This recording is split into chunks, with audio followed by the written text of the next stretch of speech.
The 2025 NFL season finally got underway here in week one, and we're here on the MHA podcast to talk all about it. Eric Lansing, Mikey Renault, and Todd Diamond with you. Guys, before we even get into it, we'll put you on the spot here, and I want you guys to give me just one name, one fantasy player's name. I don't want any reason why, no long rants, no happy joys. Just give me one player that stands out from week one. Todd, we'll start with you. Daniel Jones. All right, Daniel Jones. Mikey? Jamar Chase. Jamar Chase. And I'm just going to say Derrick Henry. Before we get into the news, let me ask, how are you guys doing? It's Tuesday night. How are you feeling? Were you excited? I had to work a lot this weekend. Didn't get to see a ton, but how excited were you guys to watch NFL Week 1 of 2025? Mikey? Yeah, it was great. I mean, it always seems like the summers, take forever with Sundays with no football, and it's just baseball. And I love baseball, but it's not football. And so, yeah, it's always good to have NFL back and to have the Broncos back, and be watching second to second with fantasy. It's awesome. How about you, Todd? How was your football weekend? It was amazing. I mean, NFL's back, college football's in full effect too. So it's football heaven. It's football heaven. NFL and college football, gotta love it. College football. I guess a lot of people like that too. Okay, That's right. Let's get into it real quick. Oh, my mic's working okay. It sounds kind of weird, but fun stat. I looked at the top 5 scores for each position. So the top 5 scores at quarterback, running back, wide receiver, tight end, kicker, and defenses. So that's 30 players and defenses. Out of those 30, how many of those do you think was either not used on the bench or a free agent? So give me a number. Out of the 30, how many were not on a team or on the bench? Todd? I'll say 10. Mikey? Let's go 16. Mikey was closer. It was 19. 19 of the top 30 scores were on benches or free agents. That's 4 quarterbacks, 4 wide receivers, 1 running back, 4 tight ends, 2 kickers, and 4 defenses. Crazy week in scoring. We'll talk about it as we get through here. But before we get to it, we got to talk about that news. I don't understand what the news is. It's just like, hey, here's a bunch of you can't fix that happened that was horrible. And breaking news. Just minutes before the podcast, a trade went down in the MHA. It was between Cooper's Cousins and Chad Powers fan club. Cooper's Cousins acquires Deebo Samuel and J.K. Dobbins, while Chad Powers fan club in return gets A.J. Brown and Wan'Dale Robinson. Unreal. Mikey, give me some of your thoughts on this trade. Once again, Dylan's team acquires Deebo Samuel and J.K. Dobbins, while Miles's team in return gets A.J. Brown and Wan'Dale Robinson. Go, Miguel. Okay, so this is interesting. Yeah, I mean, I feel like, Cooper's Cousins giving up on A.J. Brown a little too soon. Just 3rd round pick. My honest opinion, just a little too soon. I like what Chad Powers did. Took advantage of 2 good first weeks from Deebo Samuel and J.K. Dobbins and spun it into another really good wide receiver. On the back end of this, though, I will say, from Chad Powers' perspective, while I like and I think he got the better end of the deal, his depth kind of goes to crap now. So, yeah, I think that's I'm sorry, I didn't mean to interrupt. I'll just say that's what you get for trading up, right? That anytime you have depth and you're trying to improve to get that a top guy, you're going to lose out on that depth. But I mean, now he improved because he had DK Metcalf, Devontae Adams, and his previous flex position was Jalen Waddle. Now it goes to A.J. Brown. I'm sorry, did you want to finish your thought there, Miguel? No, well, I will just say it's funny because all 3 of his receivers are all like similar versions of themselves. Like Sure. they're all pretty much, big bodied wide receivers they're not like high reception guys, but they're all, decent like red zone threats. So, good move by Chad Powers. We'll see how this pans out for Dylan. Debo and Dobbins are both very injury prone type players, so this Yeah. can go really bad for him. Todd, some of your thoughts when we talked about this trade. I would. I don't know. That's a lot to. Yeah, I know AJ Brown had a. I mean, was non-existent in that game, but um, he's still AJ Brown is still really one of the best wide receivers, and if he and we've seen how quickly he can get going and what he can put up. Um, yeah, I mean Debo Samuel, obviously it's a great week, and obviously in that, one of Jaden Daniels' targets and everything, and obviously J.K. Dobbins. I mean, I'm kind of on the fence about that because I have A.J. Harvey, but to me, I don't know. I wouldn't give up. I wouldn't give up on A.J. Brown quite that fast. I just wouldn't do it. I mean, obviously, as we talk about when we talk about something about a player on my team that we're not, I won't say yet until I get to that point. Well, But no, I was going to ask you that question yeah, because it's the other side of the coin, right? It's Debo Samuel was great in week one. Terry McLaurin was not. So does that make you panic? Was he your third or fourth round pick? Fourth round pick, right? fourth Terry. round pick. Yeah, Yeah. So does that put fear in your heart that Debo Samuel's now the number one guy? no, because I I mean, you were think very frustrated. I mean, I wasn't there with you guys, but I heard you were very frustrated with Terry McLaurin.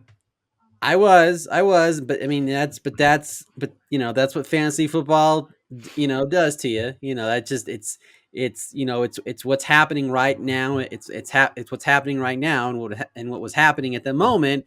To quote George Costanza, Todd was getting upset. Todd's getting upset, and I just, but I'm not gonna, you know, pull the panic button on that because I'm still going to give the benefit of the doubt. And I did this with Brandon Ayuk last year, and I said because Brandon Ayuk, wanted a new contract, and he wasn't at training camp, and obviously didn't play a lot in preseason and so forth. And I thought, okay, give him 1 or 2 weeks just to get more acclimated and everything like that. In the football mode. So I'm going to go the same approach with Terry McLaurin. Let me ask Mikey this question in terms of it's I don't know if panic's the right word, but like we just saw with Chad Powers and Miles that he took advantage. So I mean, where's that fine line of not panicking, but then trying to jump on week one before it becomes week two and then becomes a trend, right? There's always okay, they were great week one, maybe they're not good week two, but then maybe they show that they're good in week two, and then it's going to cost you a little more the next week. I don't know. I mean, that's the fun trade. That's the fun of fantasy sports in general. But I always look at that like, what's smart, what's not smart. Should I hold on to this player? Should I get rid of him now? Or maybe if he's 2 weeks in a row, I can get more the next week. I don't know. It's always interesting to look at that type of stuff. Yeah, I mean, you take advantage of it when you can. Yeah. Like, no matter what week it is, like, week one is always just so interesting because there's so much of a buildup to it. And you're trying to figure, things out. You just had your draft and it's like the first piece of evidence you see. And so Yeah. after week one, like it's almost like everything is certain when that's not the case. It's this is a long grind of a season, and so again, like I thought Miles did a good job. Like I don't know that any of the three of us don't have the confidence that AJ Brown by season's end is going to end up being paying off value of his third round pick. Yeah, I think we all have levels. And I don't want, we got to kind of keep going here, but the last thing I'll say about it is there's levels of AJ Brown where I think there is proper concern that he's not a top third round, fourth round wide receiver. Just in terms of what we saw with Saquon Barkley in the mix. Devontae Smith wasn't great. Jalen Hurts' numbers kind of suffered. Not maybe, I mean, he had 43 points this week, but just in general, in terms of passing, not great last year. So, but then you don't draft AJ Brown in the third round. And so if you believe he's third round capable, Yeah, you Scary stick thought with. that you were ready to get rid of him, but that's fantasy sports, and maybe Deebo Samuel and J.K. Dobbins is definitely like a split situation with Denver, and so he benefits from that. So we'll see how it plays out. It's fun. Speaking of trades, as we continue on with the news, some real actual NFL trade maybe mean something, may not. Eagles acquired Tank Bigsby from the Jacksonville Jaguars in exchange for a 2026 fifth round and sixth round pick.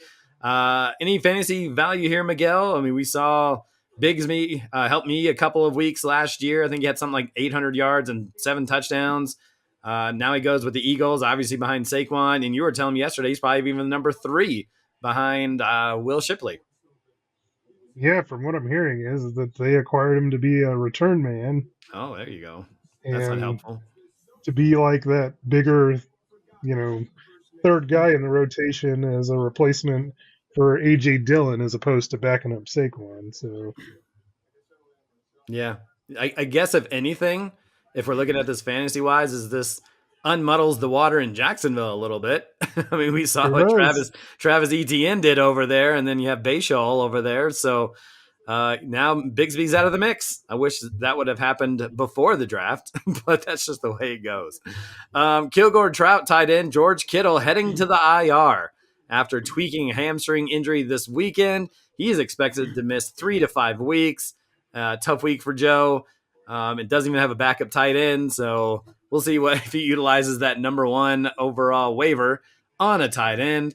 Speaking of the 49ers, wide receiver Juwan Jennings suffered a shoulder injury, but seems to avoid major issues. It's considered day to day. Let's just stick with that 49ers injury bug as it spreads through the whole team. Diamond Cutter starting quarterback Brock Purdy is iffy for week 2, who injured a toe and a shoulder. Todd, any concerns? Well, it's a double whammy right there. It's one, it's already, it's bad enough when one of your players has just one injury, but when they throw in something else, you're like, oh, fantastic.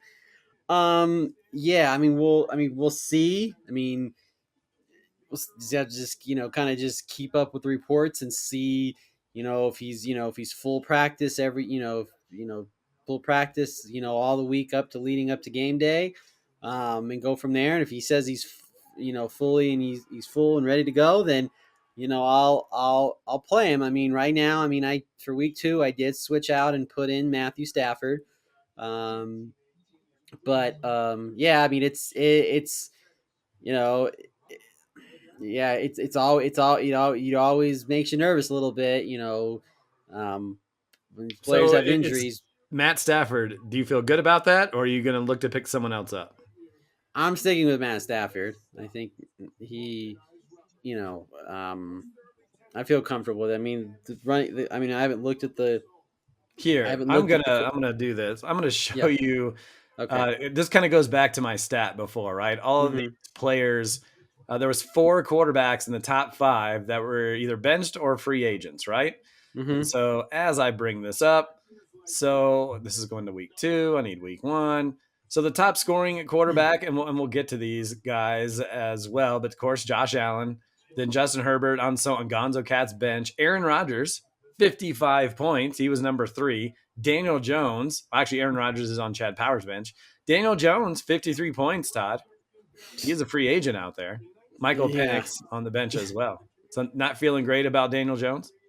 When I said at the beginning, when you asked us at the beginning, what player what players surprised or just the name of player, just said Daniel Jones. I'm like, wow, maybe maybe the Giants like, man, this is the Daniel Jones we wanted, for the franchise. But now, Tell me why you're not playing Daniel Jones in week 2. There's a reason. Why is that? What is that reason?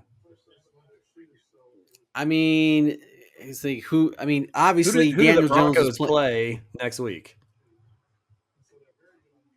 the Broncos play the Colts next week. Darn right. Yes. So yeah. So I'm not. Yeah. So I'm not playing Daniel Jones with There our you defense. go. All right. Yeah. Well, you could So maybe Justin Fields. He had 47 points. yeah. I don't think anybody had that on their. In Yeah. Buffalo, they gave up a ton of points to the Ravens this past weekend. Yeah. Yeah. That. Well, let's Yeah, just continue with we're the not news. gonna talk about Josh Allen because in my other Or league, Brock yeah, we're Purdy not gonna talk breaking about that. Todd's heart again. Yep. The NWA also had a couple of day-to-day injuries with Drake London, who hurt his shoulder against Tampa Bay. It's no sure thing he plays in week 2. And then Xavier Worthy dislocated his shoulder in Los Angeles and will be reevaluated to see if he can go in week 2. And the last thing I noticed, and you guys can yell at me if there's anything else, the Belt Sanders tight end Evan Ingram from the Broncos injured his calf against the Titans and didn't return. I haven't heard any updates on what's going on with him. So that is the news. Some interesting stuff in there, to say the least. You guys ready for the recap? Mm-hmm. All right. Oh, I don't know if my do it. voice is ready. I did a lot of soccer play-by-play this weekend, so maybe my voice is up to par, but if it starts cracking and creaking, I don't want to hear anybody laughing. All right, let's get into it. Week 1 recap. Let's kick it off with week 1 against see, I've already messed it up. Let's kick off the week with the rematch of the 2024 MHA Championship. Hot tamales against Kilgore Trout. Wasn't the best of days for the defending champs, who got just 9 points from their starting wide receiver core of Nico Collins and Calvin Ridley. Kenny Walker managed just 5 points for Joe's squad, and he might be in a timeshare with Zach Charbonnet. I'm sure we'll talk about that later. And what was supposed to be an awesome quarterback showdown between Joe Burrow and Dak Prescott definitely wasn't. The two scored 24 and 28 points, respectively. The Tamales were carried by their running back duo of James Cook and Brees Hall, who tallied 32 points, while also getting 14 from Marvin Harrison, who snagged a touchdown in his first game of 2025. Tamales earned a semblance of revenge in his 119-92 win over Kilgore Trout. Mikey, what do you want to say about your week 1 victory? Yeah, I want to say, how about that Brees Hall, Todd, huh? 5.6 yards per carry. Yeah, I mean, yeah, good for Brees Hall. Good for Brees Hall. Good for Brees Hall. No, I mean, I was happy to get the win, obviously. You know, considering basically got 30 points combined from your top 2 picks, that's not optimal. And kind of really put you in a bind, but the rest of my team came through. Like, the 2 running backs were great. You know, JSN and Marvin Harrison were both solid. You know, and Joe's team really didn't do much. You know, HN had 15, but he got that touchdown late, and so for the most part, his team just really stunk it up. I mean, Kittle had the 11 like in the first quarter and immediately got hurt right after. So things bounced my way. You know, there's a little bit of luck to that, but I'll take it. It's a win. I'm 1-0. Yeah, he said his team took a poop for sure this week. The top scoring team of the week came from Eaton W's, who scored 171 points. And a lot of that coming from one of the most outstanding performances we may see from a quarterback this year. And of course, that was Kevin's first round pick, Josh Allen. Yes, we all questioned the move of Allen over Burrow and Allen in the first round, but in week 1, Josh Allen piled up the points to the tune of 33 completions, 394 yards, and 4 total touchdowns, 75 points. In that same game, Zay Flowers had one of the best performances we've seen from that Ravens wide receiver, 20 points, 7 receptions, 143 yards. 7 different players scored 10 or more points for Eaton W's. Not much for the Gonzo Cats, not much they could have done because of that big performance. Bo Nix, not a great day. But the Broncos QB was he was a little generous in giving the ball away against the Titans. Jahmyr Gibbs, James Conner combined for just 27 points. And how about 17 from Garrett Wilson? That's a pretty good day. Still a big blowout for Kevin's team. He goes 1-0 after that 171 to 117 point win. Let's talk about another great quarterback performance and 52 points from Patrick Mahomes. He helped lead Line Rip's team 144 to 110 over Chad Powers fan club. And we can't talk about Aaron Squad without looking at their 3-headed running back monster of Bijan, JT, and Kyron, who tallied 44 points. Miles' squad tried to counter with their 2 big running backs of Saquon and Chase Brown. They powered their way to 29 points. But their trio of wide receivers in Metcalf, Devontae Adams, and Waddle, only 20 points. Lion Rip 1-0, Chad Powers 0-1. Let's talk about the matchup between the two of these hosts. In the podcast between the Lemonheads and the Butterfingers. Eric team got at least 9 points from every position, which included 43 from Jared Goff, a nice 16 from Chuba Hubbard, who picked up right where he left off from 2024, and 15 from Cortland Sutton, who was one of the lone bright spots from that Broncos offense, while Brock Purdy had a big day outscoring Goff 46-43, but Terry McLaurin, little less than stellar with 3 points. DJ Moore, only 5 points on Monday night, had a fumble. But I'm sure for Todd, seeing CMC score 19 may have been a big relief. A lot of talk about, I think it was his calf all week long. RJ Harvey, we mentioned, might be in a timeshare with J.K. Dobbins and the other gentleman. Is it Beatty, whoever that third string running back for the Broncos is? Todd, some of your thoughts on this past weekend?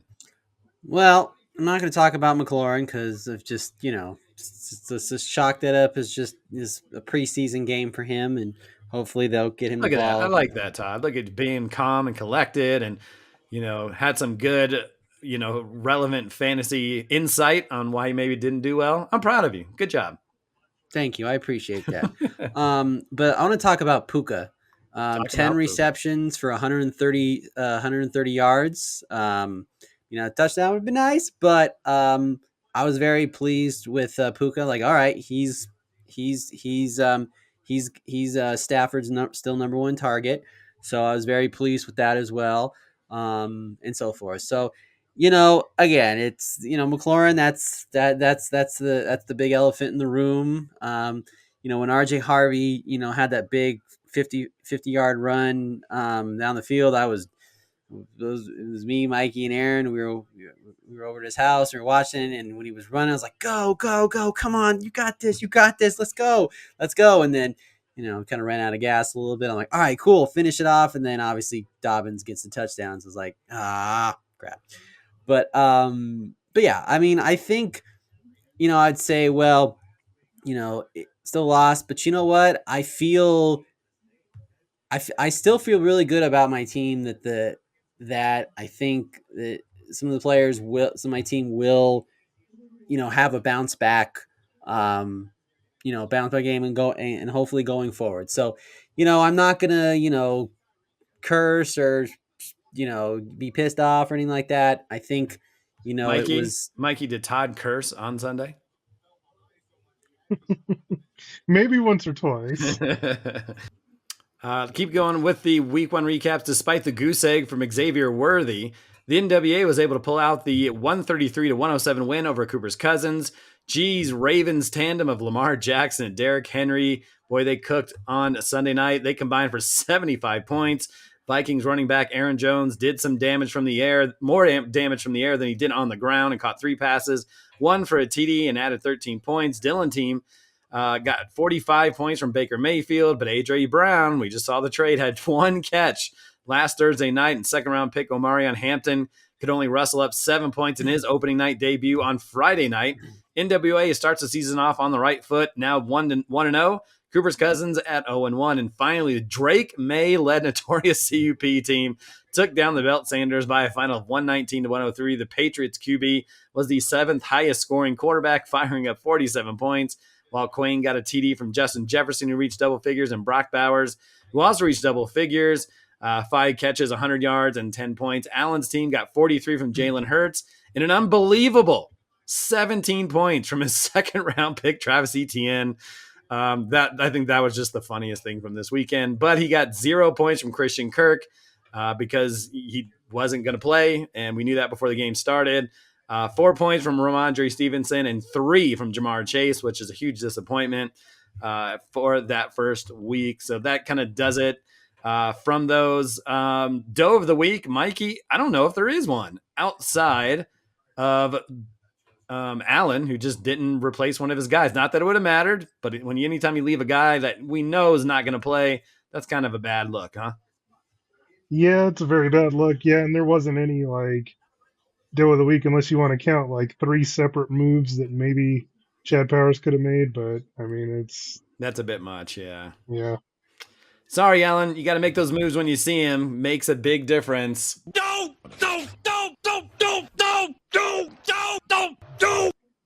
All right, well, let's get into the studs of the week. The cream of the crop. Nobody does it better. Todd, I'll let you go first. Well, let's go with a player that obviously when we talked about on the recap show, that was the surprise that he dropped, to Aaron at number 5, but John Robinson, 19 points for him, 6 receptions, 1 touchdown, 100 yards receiving. Or Yeah, 100 yards Oh, no, receiving. yeah, sorry. Well, yeah, I guess the touchdown was the 6 yard reception. Yeah, I mean, again, not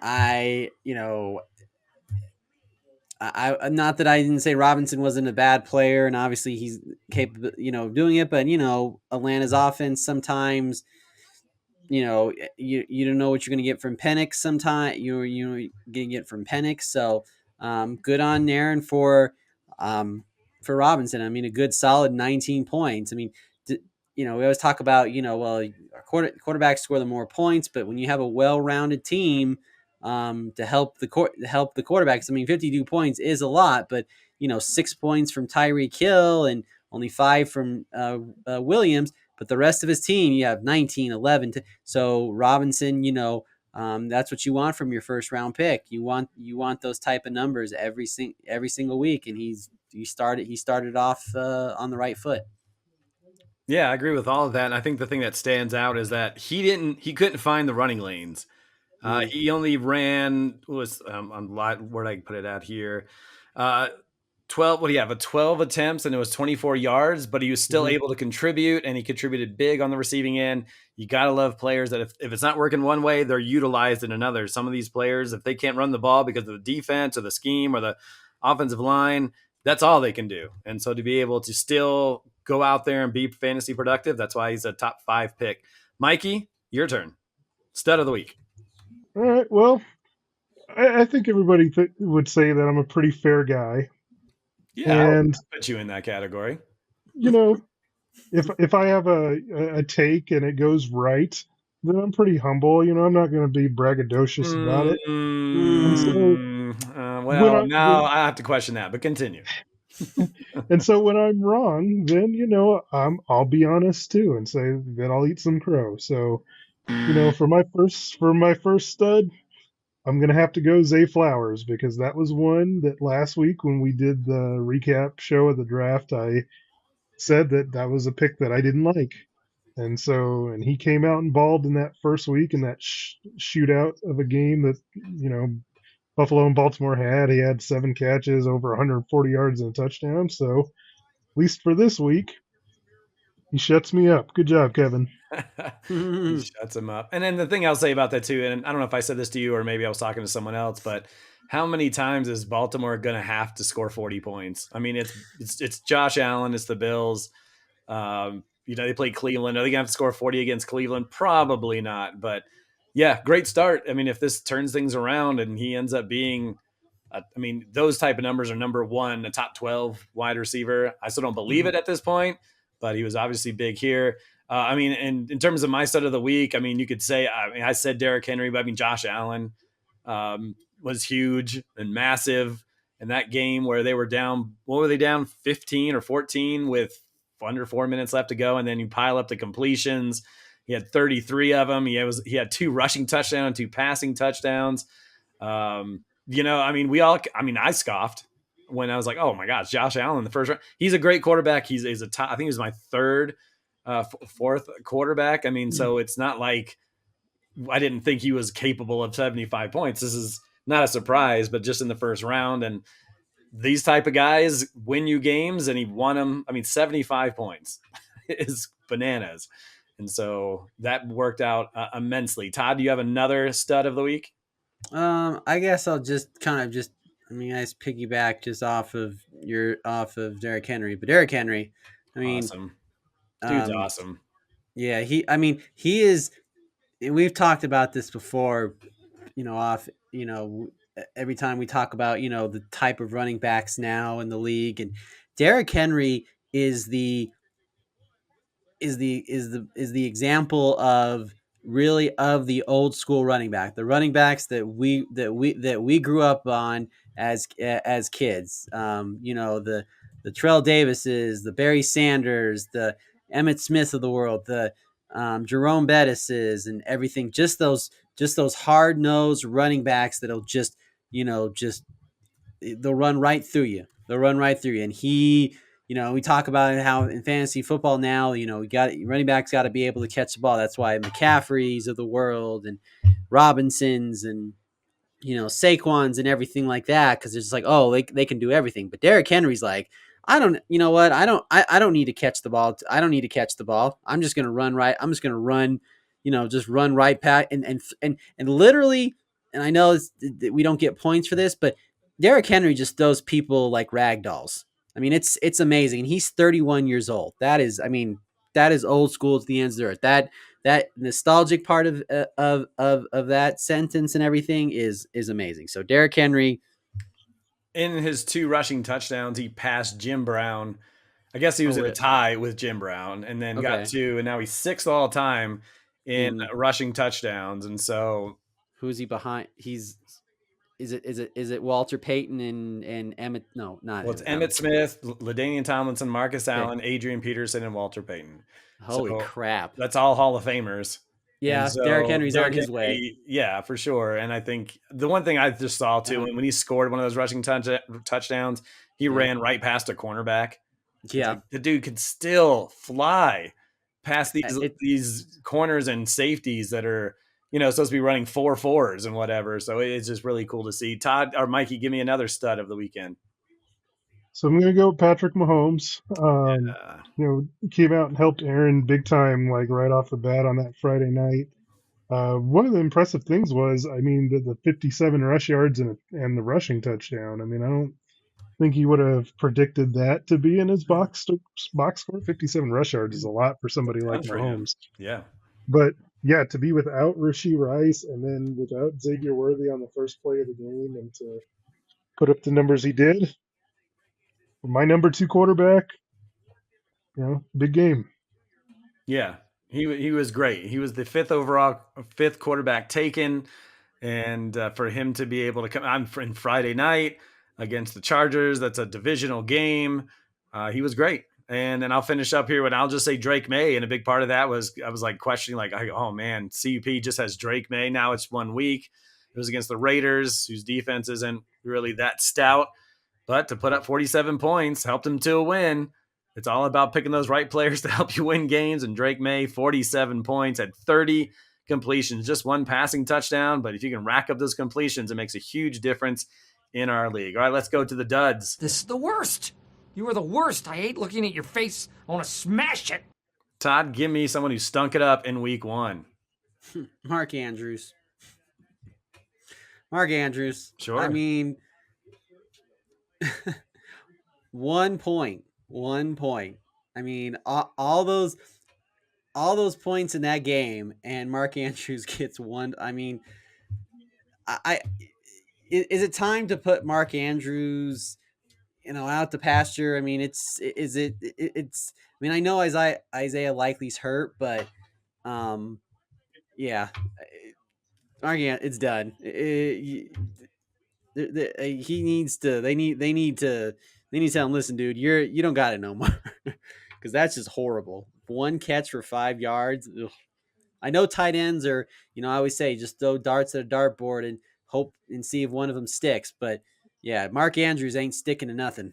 He's bouncing right off that dartboard and right on the ground. Couldn't get the sound effect. Bouncing off the dartboard. Yeah. Yeah, it's definitely concerning. 40 points put up by the Ravens, and he had 1 catch. Yep. Mm-hmm.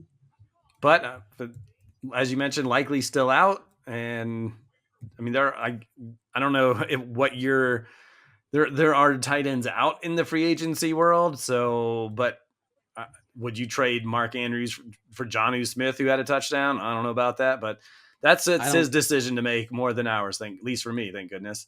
I don't think if you offered Mark Andrews, I don't think whoever has Jonnu Smith would accept the trade. Well, he's a free agent. Oh, he's a free. Oh, yeah. Okay. Yeah. Well, yeah. I drop Mark Andrews and pick up Jonnu Smith in 2 seconds. Todd's done with Mark Andrews, and watch, he's going to score a touchdown next week.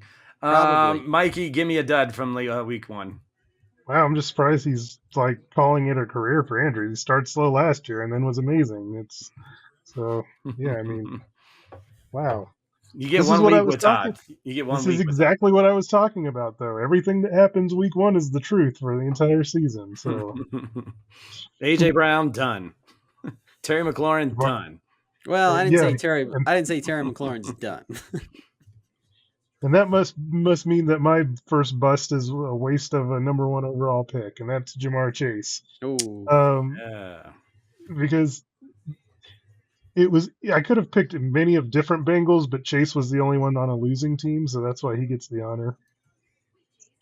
How Yeah, I lucky mean for that, everyone else that they right, lost or they won despite the Bengals and whoever they had. right.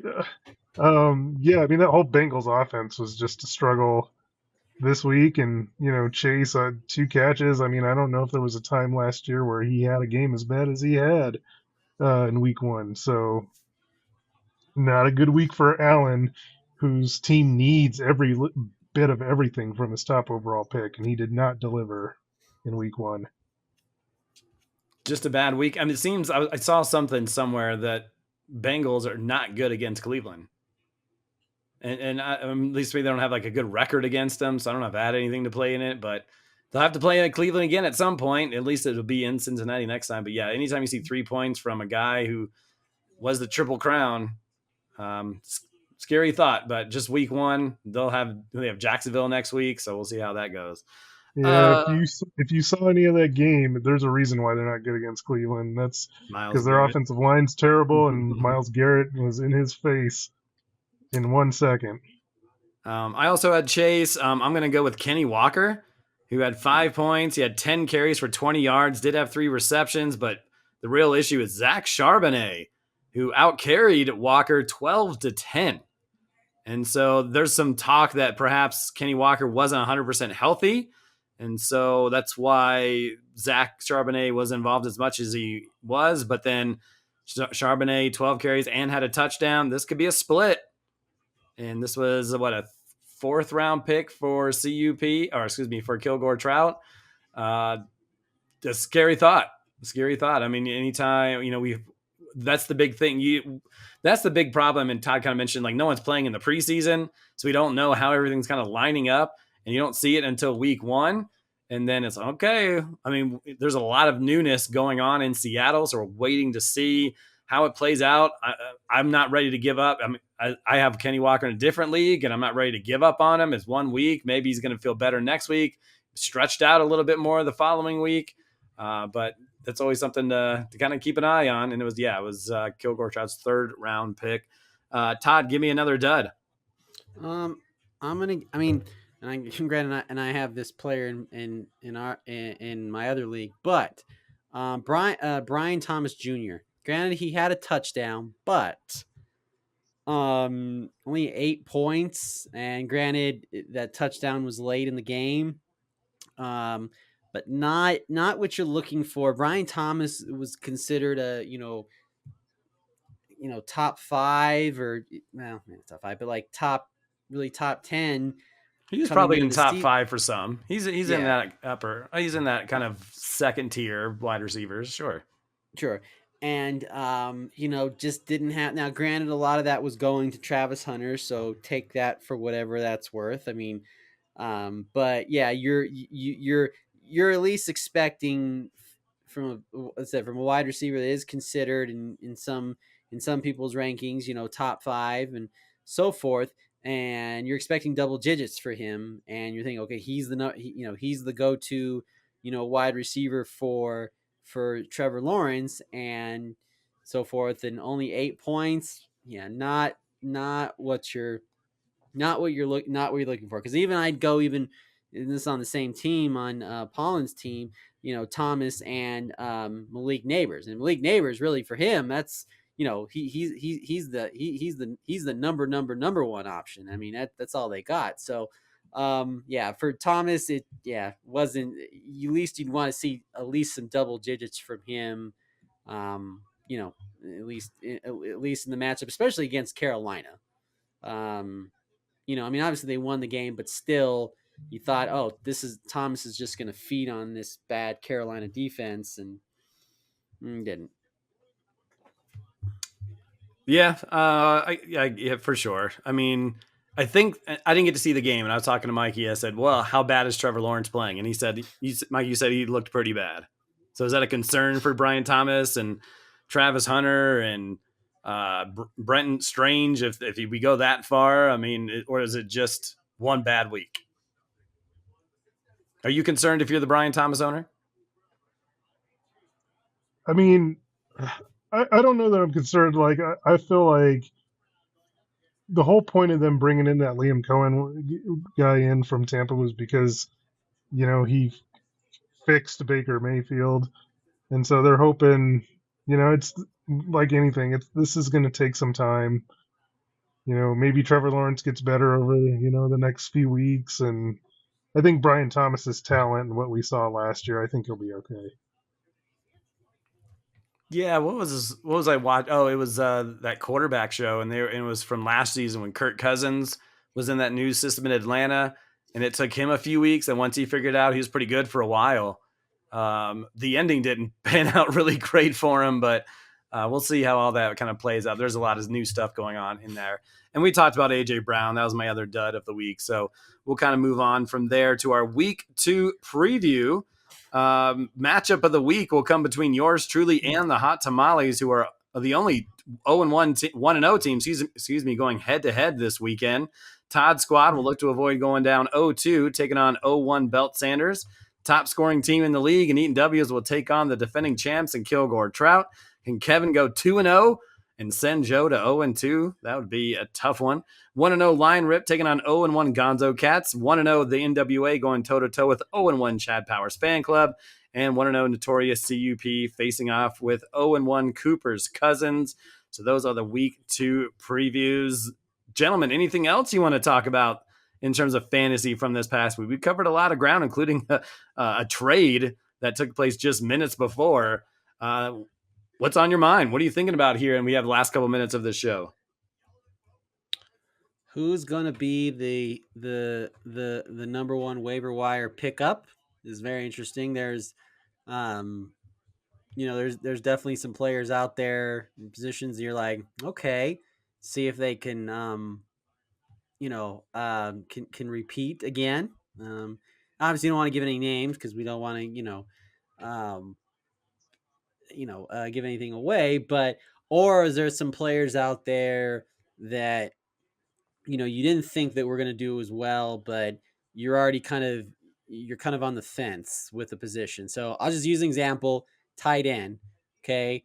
So is there a tight end out there that you didn't think was kind of in a timeshare, but do you go and pick that player up, or do you just stick with the tight end you have? So that's, excuse me. That's, Todd, could you be any more obvious? Yeah, I know.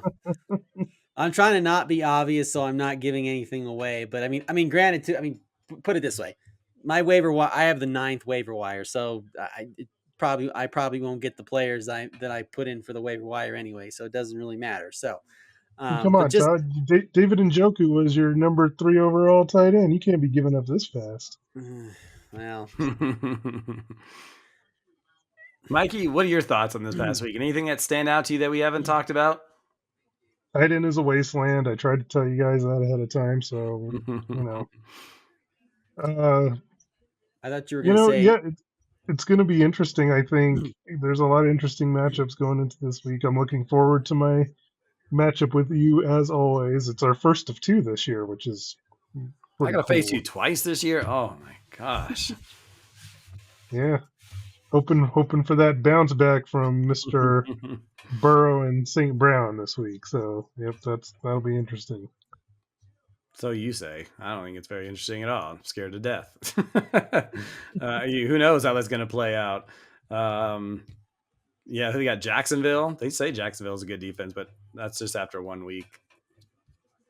But yeah, you have Amon-Ra, I have Goff, so I got to pray for Jameson, who just got paid, by the way. I don't know why he got paid that much money, but whatever.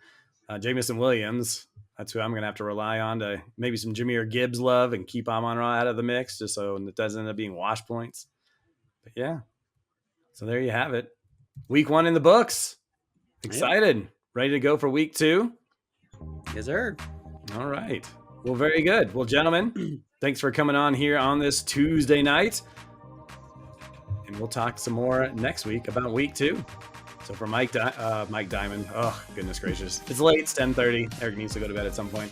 Eric Lansing, Todd Diamond, Mikey Renault. There we go. Back on track. We'll see you next time on the MHA podcast.